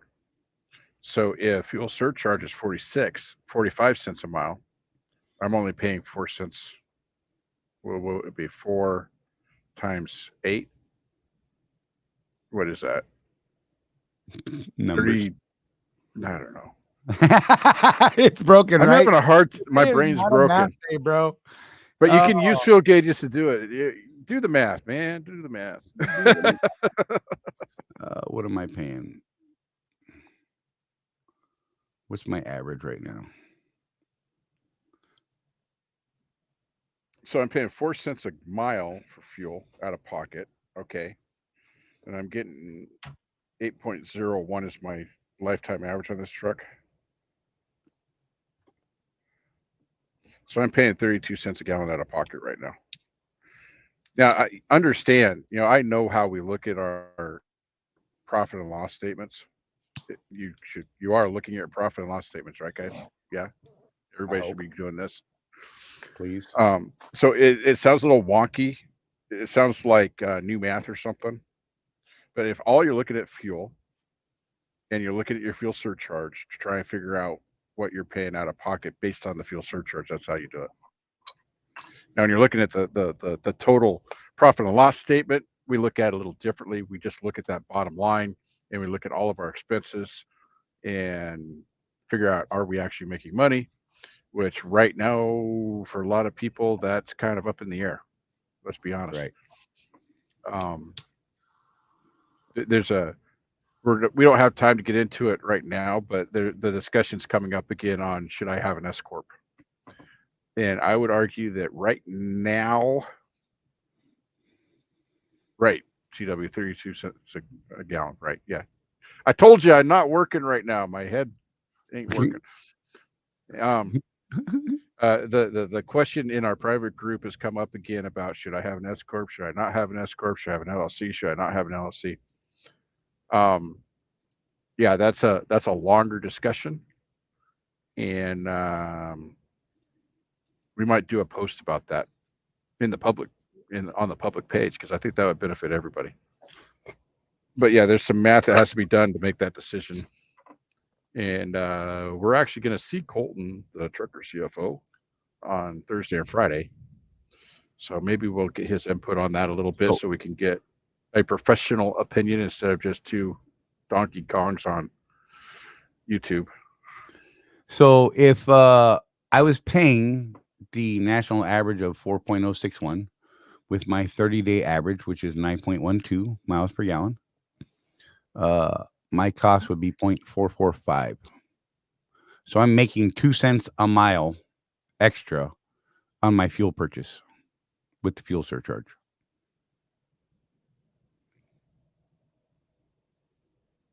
So that's yeah. And that's where my math ends right there, because I'm over it. It's yeah.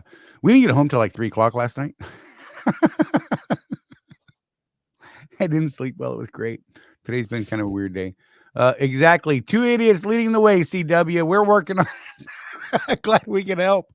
The math is not working in the head. I can't even figure out how to work a calculator right now. Yeah, it's one of those days, man. And to be fair, I started work at 1:30 this morning Central Time. Right. Took about an hour and a half nap, and then started the show. So, yeah. After mad dashed for the bio break, which was hilarious. Yeah. Sorry, just throwing that out there. Oh Lord. Hey, thank you guys. Just saying. Glad you guys are here. You put up with our nonsense. And Randy Martin, if you're still out there, buddy, if you hear this, I just want to thank you for tuning in, because I know we're not your cup of tea, bro, and that's okay. And you know what? We're not everybody's cup of tea. I get it. You know, we're a little laxed for some people's taste. Some people want a little more serious business talk. I think that when we do start talking actual business, we get into the hard side of it. It's not every day, that's for sure. When we have a serious topic, I think we do pretty good about getting into it the way we should. Other times we like to, have a good time, have a conversation with you guys out there in the community. Again, it's not for everybody, and we get that. We ain't mad. I appreciate when people do tune in and spend their time with us. Got a pretty dedicated group that's here just about every week. The replay warriors, love you guys. If anyone has any questions, of course, if you're not catching us here on the live, make sure you're hitting it down in the comments below. If you're watching us on Facebook, leave comments in those Facebook groups. It's in the private Facebook group and on the public page. Leave a comment there, and we will do our best to get answers to you if we didn't cover it here during the show. But yeah, I just want to tell you that I am thankful for you guys, man. I'm not ending this just yet. If you guys got any more questions, by all means, get them in here. We are down to about 5 minutes or so, and then we'll call this thing a wrap for the day. Next Tuesday could be interesting for me. Not sure how useful I will be next Tuesday. I'm getting another shot put in the back of my head that morning sometime, and the last time they did it, it triggered a 12-hour migraine. That was the worst migraine I've ever had in my life for the entire 12 hours. It sucked. But it did drop me from 15 migraines a week down to about 5 a week. So that was cool. But I'm back up to like, I don't know, 8 or 10 a week. So that's not cool because it's wearing off. I got to go in every 3 months for that one. Then I got another one. I got another shot that I give myself once a month. And then I now have these rescue injectors that are fun.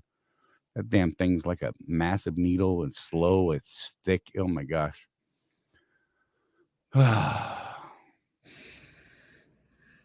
All sorts of fun. Right? Wimpy likes yelling people. So does CW's wife.